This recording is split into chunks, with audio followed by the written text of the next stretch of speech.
Breaking news. নবম জাতীয় বেতন স্কেল বাস্তবায়ন নিয়ে সৃষ্ট অনিশ্চয়তা এখন দেশের লাখো সরকারি কর্মকর্তা কর্মচারীর জন্য এক গভীর উদ্বেগ এবং তীব্র হতাশার কারণ হয়ে দাঁড়িয়েছে। সাম্প্রতিক পরিস্থিতি বিশ্লেষণে স্পষ্টভাবে প্রতীয়মান হচ্ছে যে বর্তমান অন্তর্বর্তীকালীন সরকারের সীমিত মেয়াদকালে নতুন বেতন কাঠামো কার্যকর করার সম্ভাবনা প্রায় সম্পূর্ণভাবেই নিঃশেষ হয়ে যাচ্ছে এবং এই সম্ভাবনা এখন শূন্যের কাছাকাছি পৌঁছে গেছে। এই ক্রমবর্ধমান হতাশাজনক পরিস্থিতির প্রেক্ষাপটে সরকারি চাকরিজীবীদের প্রতিনিধিত্বকারী বিভিন্ন সংগঠন তাদের ন্যায্য দাবি আদায়ে দৃঢ় এবং কঠোর অবস্থান গ্রহণ করেছে এবং আগামী ২ জানুয়ারি শুক্রবার সমগ্র দেশ জুড়ে একযোগে প্রতীকী অনশন কর্মসূচি পালনের আনুষ্ঠানিক এবং চূড়ান্ত ঘোষণা প্রদান করেছে। সংগঠনের শীর্ষ নেতৃবৃন্দ দৃঢ়তার সাথে নিশ্চিত করেছেন যে দেশের প্রতিটি জেলা এবং উপজেলা পর্যায়ে সমন্বিত এবং সুসংগঠিতভাবে এই শান্তিপূর্ণ এবং অহিংস কর্মসূচি পালিত হবে। চলতি বছরের জুলাই মাসে সরকার নবম জাতীয় বেতন স্কেল প্রণয়ন এবং সুপারিশ প্রদানের সুনির্দিষ্ট লক্ষ্যে একটি জাতীয় বেতন কমিশন গঠন করেছিল এবং সেই গুরুত্বপূর্ণ কমিশনকে ৬ মাসের একটি সুস্পষ্ট এবং নির্দিষ্ট সময়সীমার মধ্যে সম্পূর্ণ এবং বিস্তারিত সুপারিশমালা প্রস্তুত করে সরকারের কাছে জমা দেওয়ার গুরুদায়িত্ব অর্পণ করা হয়েছিল। কিন্তু অত্যন্ত দুর্ভাগ্যজনক এবং চরম হতাশাব্যঞ্জক বিষয় হল সেই নির্ধারিত এবং প্রতিশ্রুত সময়সীমা বহুদিন আগেই অতিক্রান্ত হয়ে গেলেও জাতীয় বেতন কমিশনের চূড়ান্ত প্রতিবেদন এবং পূর্ণাঙ্গ সুপারিশমালা এখনও পর্যন্ত সরকারের সংশ্লিষ্ট বিভাগ এবং মন্ত্রণালয়ের কাছে পৌঁছায়নি। এই অস্বাভাবিক এবং ব্যাখ্যাতীত দীর্ঘসূত্রিতা এবং ক্রমবর্ধমান গভীর অস্পষ্টতার পরিপ্রেক্ষিতে কর্মচারী সংগঠনগুলো গত ৩০ নভেম্বরের মধ্যে চূড়ান্ত সুপারিশ জমা দেওয়ার জন্য জোরালো দাবি এবং তীব্র চাপ সৃষ্টি করেছিল এবং আলটিমেটাম প্রদান করেছিল। কিন্তু সেই গুরুত্বপূর্ণ সময়সীমাও অনেক দিন আগে অতিবাহিত হয়ে গেছে এবং বাস্তবায়ন প্রক্রিয়া এখন সম্পূর্ণভাবে গভীর অনিশ্চয়তা এবং ঘন কুয়াশার চাদরে আচ্ছন্ন হয়ে পড়েছে।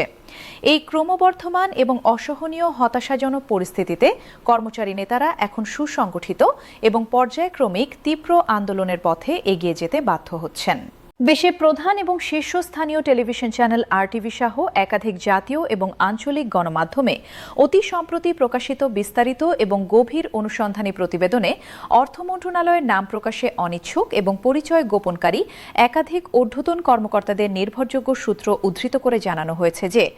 জাতীয় বেতন কমিশনের বিস্তারিত প্রতিবেদন যদিও প্রায় সম্পূর্ণভাবে চূড়ান্তকরণের পর্যায়ে এবং একেবারে শেষ ধাপে রয়েছে, তবুও বর্তমান অন্তর্বর্তীকালীন সরকার শেষ মুহূর্তে এসে আনুষ্ঠানিক এবং বাধ্যতামূলক সরকারি গেজেট আকারে প্রকাশ করবে কিনা তা নিয়ে অর্থ মন্ত্রণালয়ের অভ্যন্তরে তীব্র, ব্যাপক এবং গভীর সংশয়, দ্বিধাদ্বন্দ্ব এবং বিতর্ক বিরাজ করছে।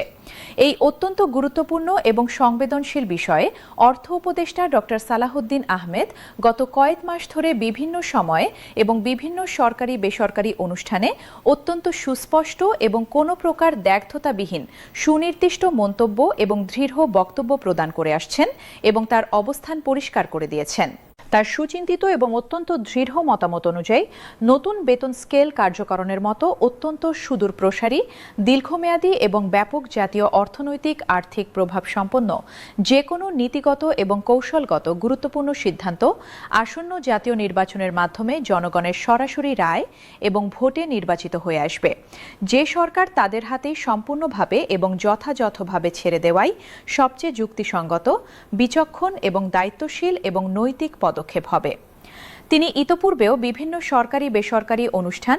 গণমাধ্যমের একান্ত সাক্ষাৎকার এবং জাতীয় সংবাদ সম্মেলনে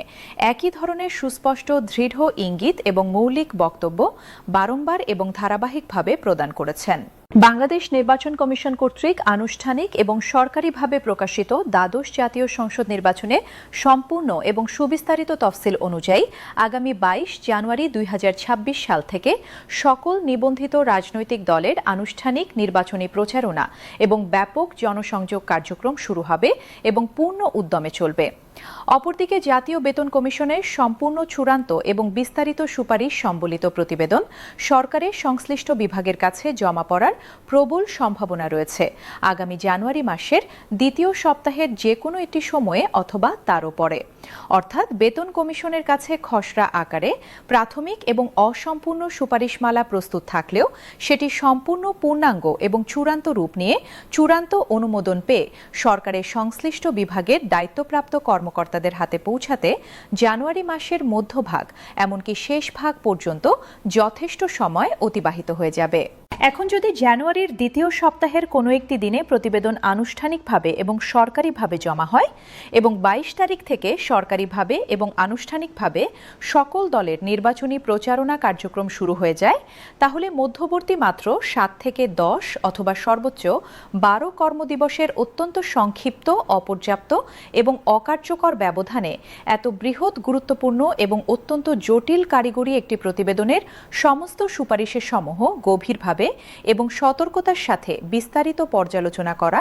সংশ্লিষ্ট সকল মন্ত্রণালয় এবং বিভাগের বিস্তারিত লিখিত মতামত এবং গঠনমূলক পরামর্শ সংগ্রহ করা,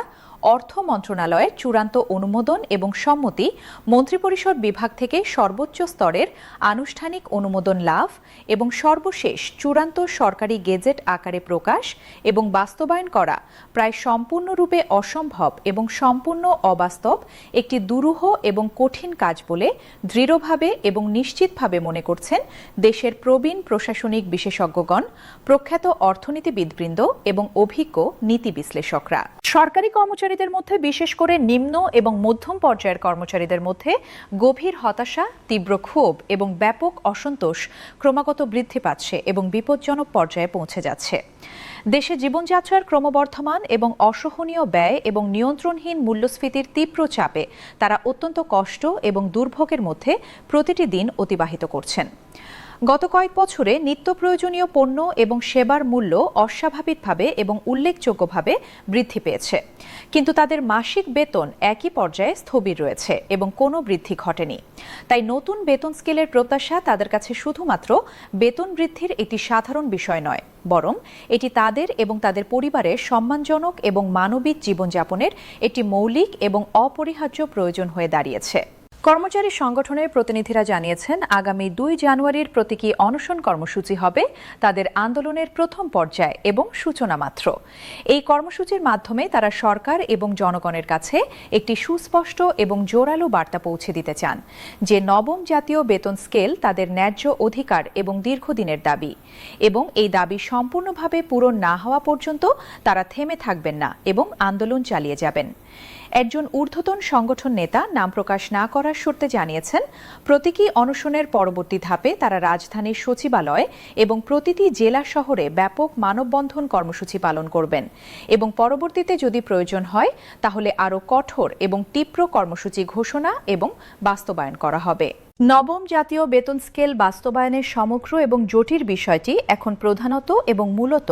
প্রধান উপদেষ্টার ব্যক্তিগত সদিচ্ছা, রাজনৈতিক সাহস এবং চূড়ান্ত সিদ্ধান্তের ওপর সম্পূর্ণভাবে নির্ভর করছে বলে মনে করছেন বিশ্লেষকরা এবং পর্যবেক্ষকরা।